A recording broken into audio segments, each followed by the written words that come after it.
നമസ്കാരം, ഞാൻ സിജു. എല്ലാവർക്കും നെറ്റോസിൻ്റെ പുതിയൊരു വീഡിയോയിലേക്ക് സ്വാഗതം. നമുക്കറിയാമല്ലോ, നമുക്ക് വിദേശ രാജ്യങ്ങളിലേക്ക് പോകണമെങ്കിൽ വീസ ആവശ്യമാണ്. ഇപ്പോൾ സാധാരണയായിട്ട് നമ്മൾ 6 മാസത്തിൽ കൂടുതലുള്ള വിസയാണ് യു കെയിലേക്ക് വരുന്നതെങ്കിൽ നമ്മുടെ പാസ്പോർട്ടിൽ അവർ 3 മാസത്തെ സ്റ്റാമ്പാണ് അടിച്ചു തരുന്നത്. ആ സ്റ്റാമ്പാണ് എയർപോർട്ടിൽ നമ്മൾ കാണിച്ച് നമ്മുടെ ഇമിഗ്രേഷൻ സ്റ്റാറ്റസ് പ്രൂവ് ചെയ്ത് യു കെയിലേക്ക് വരുന്നത്. യു കെയിൽ എത്തിക്കഴിഞ്ഞാൽ നമ്മൾ ഇവിടുന്ന് BRP കാർഡ് കളക്ട് ചെയ്യും. ആ BRP കാർഡിൽ നമ്മൾ ശ്രദ്ധിച്ചാൽ മനസ്സിലാകും, അതിനകത്ത് എല്ലാ BRPയും ഈ ഡിസംബറോട് കൂടി 2024 ഡിസംബറോട് കൂടി അതിൻ്റെ എക്സ്പയറി ഡേറ്റ് കാണിക്കുന്നുണ്ട്. അതായത് ആ എല്ലാ BRPയും 2024 ഡിസംബറിൽ എക്സ്പയർ ആകുന്നത് കാണിക്കുന്നുണ്ട്. അപ്പോൾ പലർക്കും സംശയമാണ്, അവരുടെ വിസ നോർമൽ വിസ കാലാവധി COS വെച്ച് നോക്കുമ്പോൾ 2026 വരെ ഉണ്ട്, 2027 വരെ ഉണ്ട്, പക്ഷേ BRP കാർഡിൽ 2024 വരെ കാണിക്കുന്നു. അപ്പോൾ അതിൻ്റെ കാരണം എന്താണെന്ന് ചോദിച്ചാൽ UK ഗവൺമെൻറ് BRP കാർഡുകൾ പൂർണ്ണമായിട്ട് നിർത്തലാക്കുകയാണ്. അതിന് പകരം അവരത് ഓൺലൈൻ ആക്കുകയാണ്. അതിനവർ പേരിട്ടിരിക്കുന്നത് വിസ എന്നാണ്. അപ്പോൾ ഇതിനെക്കുറിച്ച് ഞാൻ വിശദമായ വീഡിയോ നേരത്തെ ചെയ്തിരുന്നു. അന്ന് ഞാൻ പറഞ്ഞിരുന്നു, ഇമെയിൽ വരും നമുക്ക് ഹോം ഓഫീസിൽ നിന്ന് വിസയുടെ അക്കൗണ്ട് ക്രിയേറ്റ് ചെയ്ത് വിസ ലിങ്ക് ചെയ്യുന്നതിന് വേണ്ടിയുള്ളത്. പക്ഷേ അന്ന് ഞാൻ പറഞ്ഞിരുന്നു, അന്ന് ഇമെയിൽ വരുന്നവർ മാത്രം ചെയ്താൽ മതി, അല്ലാതെ ഉള്ളവർക്ക് സെക്കൻഡ് ഹാഫോട് കൂടി ഗവൺമെൻറ് പുതിയ രീതിയിൽ ചെയ്യുന്നതിന് വേണ്ടിയുള്ള ലിങ്ക് അയക്കുമെന്ന് പറഞ്ഞിരുന്നു. ഇപ്പോൾ ഗവൺമെൻറ് എല്ലാവർക്കും ചെയ്യുന്നതിന് വേണ്ടിയുള്ള രീതിയിൽ അവർ വെബ്സൈറ്റ് അപ്ഡേറ്റ് ചെയ്തിട്ടുണ്ട്. അതുകൊണ്ട് തന്നെ ഇമെയിൽ വരാത്തവർക്കും ഇപ്പോൾ വിസ അക്കൗണ്ട് ക്രിയേറ്റ് ചെയ്ത് വിസ ലിങ്ക് ചെയ്യാൻ സാധിക്കുന്നതാണ്. അപ്പോൾ എന്താണ് വിസ എന്ന് ചോദിച്ചു കഴിഞ്ഞാൽ, നമ്മൾ 2024 ഡിസംബറിന് ശേഷം യു കെയിലേക്ക് വരണമെങ്കിൽ നമ്മൾ നാട്ടിൽ പോയിട്ടൊക്കെ തിരിച്ചു വരുമ്പോൾ നമ്മൾ എയർപോർട്ടിൽ ഈ BRP കാർഡിന് പകരം നമ്മളുടെ ഇമിഗ്രേഷൻ സ്റ്റാറ്റസ് ഓൺലൈനായിട്ട് അവർക്ക് കാണിച്ചു കൊടുക്കാൻ സാധിക്കും. അന്നേരം അവർക്കത് ചെക്ക് ചെയ്ത് കഴിഞ്ഞാൽ നമ്മുടെ സ്റ്റാറ്റസ് മനസ്സിലാക്കി നമ്മളെ യു കെയിലേക്ക് വരാൻ അവരെ അനുവദിക്കും. അന്നേരം ഈ വിസ കൊണ്ടുള്ള ഏറ്റവും വലിയ ഗുണമെന്ന് പറഞ്ഞു കഴിഞ്ഞാൽ, നമുക്ക് BRP കാർഡ് എന്ന് പറയുമ്പോൾ ഒരു ഫിസിക്കൽ ഡോക്യുമെൻ്റ് ആയതുകൊണ്ട് തന്നെ അത് നഷ്ടപ്പെടാനുള്ള ചാൻസ് ഉണ്ട്. അങ്ങനെ BRP കാർഡുകൾ നഷ്ടപ്പെട്ട് ബുദ്ധിമുട്ട് അനുഭവിക്കുന്ന ഒരുപാട് പേര് എനിക്കറിയാം. അങ്ങനെ BRP കാർഡ് നമുക്ക് നഷ്ടപ്പെട്ട് കഴിഞ്ഞാൽ പിന്നെ നമ്മൾ ഓൺലൈൻ ആപ്ലിക്കേഷൻ കൊടുക്കണം. ആപ്ലിക്കേഷൻ കൊടുത്ത് നമ്മൾ ബയോമെട്രിക്കിൻ്റെ അപ്പോയിൻമെൻറ്റ് എടുത്ത് ബയോമെട്രിക് പ്രൂവ് ചെയ്ത് പുതിയ BRP കാർഡ് കിട്ടണം. അങ്ങനെ നമുക്ക് ഒരുപാട് ടൈം വേസ്റ്റ് ഉണ്ട്. അന്നേരം ഈ വിസ വന്നു കഴിയുമ്പോൾ ഉള്ള ഗുണമെന്ന് പറയുമ്പോൾ നമുക്ക് ഫിസിക്കൽ ഡോക്യുമെൻറ്റ്സ് ഒന്നുമില്ല. അതുകൊണ്ട് തന്നെ നമുക്കത് നഷ്ടപ്പെടുമെന്നുള്ള പേടി വേണ്ട. അന്നേരം ഈ വിസയ്ക്ക് വേണ്ടി ആദ്യം നമ്മൾ ചെയ്യേണ്ടത് ഒരു അക്കൗണ്ട് ക്രിയേറ്റ് ചെയ്യുക എന്നുള്ളതാണ്. ഇപ്പോൾ യു കെയിൽ നിന്നുകൊണ്ട് ഏതൊരു ഒരു വിസ ആപ്ലിക്കേഷൻ ചെയ്തവർക്കെല്ലാം തന്നെ അവർക്ക് ഓൾറെഡി UKVI അക്കൗണ്ട് കാണും. നോർമലി അവരുടെ BRP കാർഡും അവരുടെ ഇമെയിൽ ID യും അവരുടെ ഫോൺ നമ്പരും അവരുടെ ഡേറ്റ് ഓഫ് ബർത്തുമാണ് അതിനകത്ത് ഉള്ളത്. അന്നേരം അതുപയോഗിച്ചുകൊണ്ട് അവർക്കത് ലോഗിൻ ചെയ്യാൻ സാധിക്കുന്നതാണ്. അതല്ല, യു കെയിൽ നിന്നുകൊണ്ട് ഇൻസൈഡ് യു കെയിൽ നിന്നുകൊണ്ട് ഇതുവരെ വിസ ആപ്ലിക്കേഷൻ ഒന്നും കൊടുത്തിട്ടില്ലാത്തവർക്ക് UKVI അക്കൗണ്ട് കാണാനുള്ള ചാൻസ് വളരെ കുറവാണ്. പ്രത്യേകിച്ച് നാട്ടിൽ നിന്നും ആദ്യമായിട്ട് വന്നു ഇവിടെ ഇതുവരെ അവർ വിസ ചേഞ്ച് ചെയ്തിട്ടില്ലാത്തവർക്ക് UKVI അക്കൗണ്ട് കാണുകയില്ല. അന്നേരം അങ്ങനെയുള്ളവർ ഈ വിസ കിട്ടുന്നതിന് വേണ്ടി ആദ്യം ചെയ്യേണ്ടത് UKVI അക്കൗണ്ട് ക്രിയേറ്റ് ചെയ്യുക എന്നുള്ളതാണ്. ഇപ്പോൾ ഇമെയിൽ വന്നവരാണെങ്കിൽ ആ ഇമെയിലിൽ തന്നെ അതിൻ്റെ ലിങ്ക് ഉണ്ട്, അത് ക്ലിക്ക് ചെയ്ത് UKVI അക്കൗണ്ട് ക്രിയേറ്റ് ചെയ്യാം. ഇപ്പോൾ ഇമെയിൽ കിട്ടാത്തവരാണെങ്കിൽ ചെയ്യേണ്ടത്, അതിൻ്റെ ലിങ്ക് ഞാൻ ഡിസ്ക്രിപ്ഷൻ ബോക്സിൽ കൊടുക്കാം, www.government.uk/evisa എന്നുള്ളൊരു ലിങ്കിലോട്ട് പോയി കഴിഞ്ഞാൽ നമുക്ക് അവിടെ UKVI അക്കൗണ്ട് ക്രിയേറ്റ് ചെയ്യാനുള്ള ഓപ്ഷൻ ഉണ്ട്. അന്നേരം ആ UKVI അക്കൗണ്ട് ക്രിയേറ്റ് ചെയ്യാൻ നോർമലി നമ്മളെല്ലാവരും യൂസ് ചെയ്യുന്നത് BRP കാർഡാണ്. നമ്മുടെ BRP കാർഡും പിന്നെ നമുക്കൊരു ഇമെയിൽ ID യും പിന്നെ നമുക്കൊരു ഫോൺ നമ്പരും ഉണ്ടെങ്കിൽ നമുക്ക് UKVI അക്കൗണ്ട് ക്രിയേറ്റ് ചെയ്യാം. അന്നേരം ഈ UKVI അക്കൗണ്ട് ക്രിയേറ്റ് ചെയ്യുന്നത് വളരെ ഇമ്പോർട്ടൻറ്റ് സ്റ്റെപ്പാണ്. അതിൽ നമ്മളുടെ നെയിം, സർനെയിം എല്ലാം കറക്റ്റായിട്ട് കൊടുക്കുക, ഡേറ്റ് ഓഫ് ബർത്ത് കറക്റ്റായിട്ട് കൊടുക്കുക, നമ്മുടെ BRP കാർഡ് നമ്പർ എല്ലാം കറക്റ്റായിട്ട് കൊടുക്കുക. അത് ഓരോ സ്റ്റെപ്പായിട്ട് നമുക്കത് കൊടുക്കാനുള്ള ഓപ്ഷൻ ഉണ്ട്, ഞാനത് സ്ക്രീനിൽ കാണിക്കാം. അത് കൊടുത്തു കഴിയുമ്പോൾ അവർ നമ്മളുടെ എല്ലാ ഡീറ്റെയിൽസും കൂടെ ഫുള്ളായിട്ടൊന്ന് കാണിക്കും. അന്നേരം അത് ചെക്ക് ചെയ്ത് 100% ഉറപ്പുണ്ടെങ്കിൽ മാത്രം ആ അക്കൗണ്ട് ക്രിയേറ്റ് ചെയ്യുക. ഇങ്ങനെ ഈ അക്കൗണ്ട് ക്രിയേറ്റ് ചെയ്യുമ്പോൾ അവർ നമ്മളുടെ ഇമെയിൽ ID ചോദിക്കും, നമ്മുടെ ഫോൺ നമ്പർ ചോദിക്കും. നമ്മളുടെ ഇമെയിൽ ID യിലേക്ക് ഒരു കോഡ് വരും, ആ കോഡ് എൻ്റർ ചെയ്ത് കൊടുക്കണം. അതുപോലെ തന്നെ ഫോൺ നമ്പറിലേക്ക് ഒരു കോഡ് വരും, ആ കോഡും എൻ്റർ ചെയ്ത് കൊടുത്താൽ മാത്രമേ നമുക്ക് UKVI അക്കൗണ്ട് ക്രിയേറ്റ് ചെയ്യാൻ സാധിക്കുകയുള്ളൂ. അങ്ങനെ അവർക്ക് ഉറപ്പാക്കാൻ സാധിക്കും നമ്മളുടെ ഇമെയിൽ ID യും ഫോൺ നമ്പരും എല്ലാം കറക്റ്റായിട്ട് വർക്ക് ചെയ്യുന്നതാണെന്ന് ഉറപ്പാക്കാൻ സാധിക്കുന്നതാണ്. അന്നേരം അങ്ങനെ UKVI അക്കൗണ്ട് ക്രിയേറ്റ് ചെയ്ത് കഴിഞ്ഞാൽ അത് കഴിഞ്ഞ് നമുക്ക് നമ്മളുടെ ഐഡൻറ്റിറ്റി പ്രൂവ് ചെയ്യേണ്ടി വരും. അങ്ങനെ ഐഡൻറ്റിറ്റി പ്രൂവ് ചെയ്യുന്നതിന് വേണ്ടി നമുക്ക് ഒന്നിൽ BRP കാർഡോ അല്ലെങ്കിൽ പാസ്പോർട്ടോ യൂസ് ചെയ്യാം. അതിനുവേണ്ടി നമുക്ക് UK ഇമിഗ്രേഷൻ ID ചെക്ക് എന്നുള്ളൊരു ആപ്പുണ്ട്. ആ ആപ്പ് നമ്മുടെ സ്മാർട്ട് ഫോണിൽ ഡൗൺലോഡ് ചെയ്യണം. അതിന് ഐഫോണും സാംസങ്ങിലുമാണ് പ്രധാനമായിട്ട് നമുക്കത് യൂസ് ചെയ്യാൻ സാധിക്കുന്നത്. ആ ആപ്പ് ഡൗൺലോഡ് ചെയ്യണം. നമ്മൾ ക്രിയേറ്റ് അക്കൗണ്ട് കൊടുത്തു കഴിയുമ്പോൾ വിസ ആപ്ലിക്കേഷൻ സെലക്ട് ചെയ്തെടുത്തു കഴിഞ്ഞാൽ അതിൻ്റെ ലിങ്ക് ഞാൻ ഡിസ്ക്രിപ്ഷൻ ബോക്സിൽ കൊടുക്കാം. വിസയുടെ ആപ്ലിക്കേഷനകത്തോട്ട് പോയി കഴിയുമ്പോൾ അവർ ആദ്യത്തെ സ്റ്റെപ്പ് കഴിയുമ്പോൾ കൺഫേം യുവർ ഐഡൻറ്റിറ്റി എന്ന് ചോദിക്കും. അന്നേരം നമുക്ക് ഇഷ്ടമുള്ള ഡോക്യുമെൻ്റ് എടുക്കാം, ഒന്നുകിൽ BRP കാർഡ് അല്ലെങ്കിൽ പാസ്പോർട്ട്.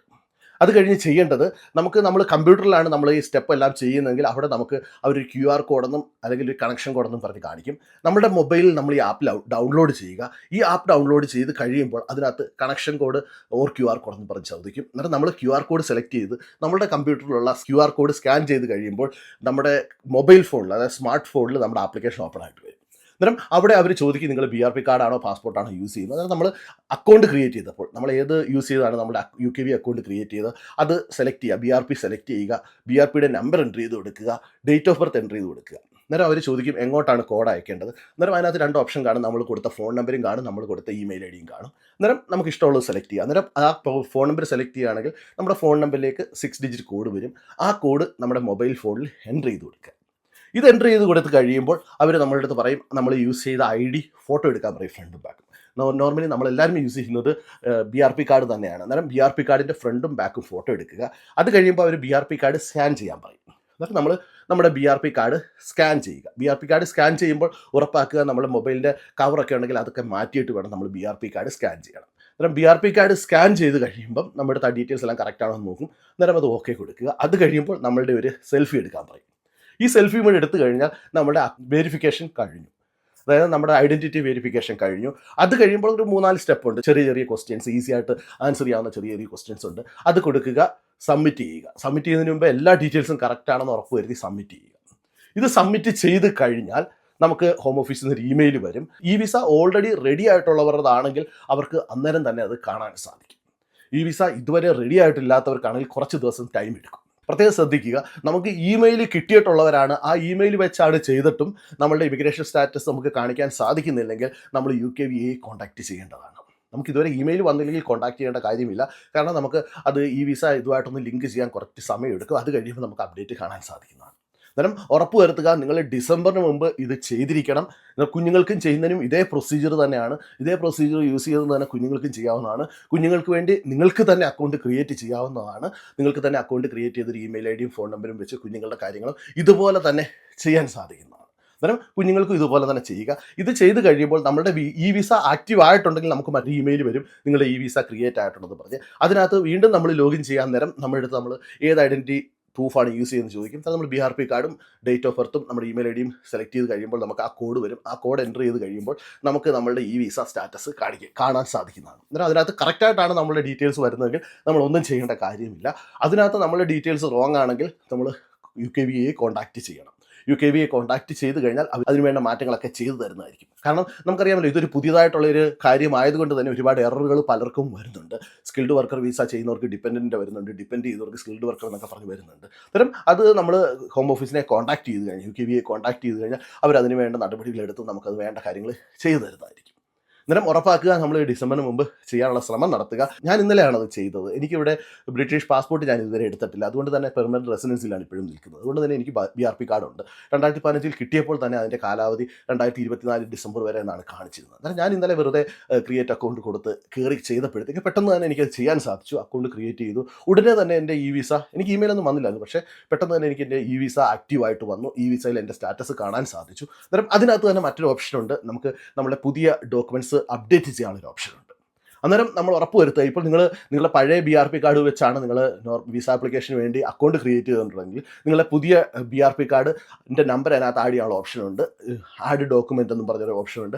അത് ക്ലിക്ക് ചെയ്ത് കഴിഞ്ഞാൽ നിങ്ങളുടെ പുതിയ ഡോക്യുമെൻ്റ് ആഡ് ചെയ്യാനുള്ള ഓപ്ഷൻ വരും. അന്നേരം ആ പുതിയ ഡോക്യുമെൻ്റ് ഫോട്ടോ എടുത്താൽ മാത്രം മതി. ഫോട്ടോ എടുത്ത് കഴിയുമ്പോൾ അവർ ആ ഡീറ്റെയിൽസ് കാണിക്കും. അത് കറക്റ്റ് ആണെങ്കിൽ നമുക്ക് ആ പുതിയ ഡോക്യുമെൻ്റ് അതിനകത്ത് ആഡ് ചെയ്യാൻ സാധിക്കും. അതുപോലെ തന്നെ നമ്മുടെ പാസ്പോർട്ട് എപ്പോഴും ആഡ് ചെയ്യുന്നത് നല്ലതായിരിക്കും. കാരണം നമ്മുടെ പാസ്പോർട്ടാണ് പലപ്പോഴും നമ്മൾ നാട്ടിൽ പോയിട്ട് വരുമ്പോൾ നമ്മൾ യൂസ് ചെയ്യുന്നത്. എന്നാൽ നമ്മുടെ പാസ്പോർട്ടിൻ്റെ നമ്പർ എൻ്റർ ചെയ്ത് കൊടുത്തു കഴിയുമ്പോൾ പാസ്പോർട്ടിൻ്റെ മെയിൻ പേജുകൾ ഫോട്ടോ എടുക്കാൻ പറയും. അത് എടുത്തു കഴിഞ്ഞാൽ നമ്മുടെ പാസ്പോർട്ടും നമ്മുടെ ഈ വിസയ്ക്കകത്ത് തന്നെ ആഡായി വരും. അങ്ങനെ വരുമ്പോൾ നമുക്ക് അത് നമ്മുടെ ഇമിഗ്രേഷൻ സ്റ്റാറ്റസ് പ്രൂവ് ചെയ്യുന്നതിന് വേണ്ടി യൂസ് ചെയ്യാൻ സാധിക്കും. അപ്പോൾ എല്ലാവരും തന്നെ നിങ്ങൾക്ക് ഈ വിസ ക്രിയേറ്റ് ചെയ്യാവുന്നതാണ്. ഇപ്പോൾ അന്നേരം ഉറപ്പാക്കുക എല്ലാ ഡീറ്റെയിൽസും കറക്റ്റായിട്ട് 100% കറക്റ്റായിട്ട് കൊടുക്കാൻ ശ്രമിക്കുക. പ്രത്യേകിച്ച് അക്കൗണ്ട് ക്രിയേറ്റ് ചെയ്യുമ്പോൾ നിങ്ങളുടെ നെയിമിലെങ്ങും ഒരു തെറ്റും ഇല്ല എന്നുള്ളത് ഉറപ്പ് വരുത്തുക. അപ്പോൾ നിങ്ങൾക്ക് എല്ലാവർക്കും ഈ വീഡിയോ പ്രയോജനപ്പെട്ട് ഞാൻ പ്രതീക്ഷിക്കുന്നു. നിങ്ങൾക്ക് ഈ വീഡിയോ ഇഷ്ടപ്പെട്ടെങ്കിൽ നിങ്ങളുടെ ഫ്രണ്ട്സിന് ഷെയർ ചെയ്യുക. അതോടൊപ്പം തന്നെ നിങ്ങളുടെ അഭിപ്രായങ്ങളും നിർദ്ദേശങ്ങളും കമൻറ്റ് ചെയ്യുക. അപ്പോൾ മറ്റു വീഡിയോയിൽ കാണുന്നവരെ എല്ലാവർക്കും നന്ദി.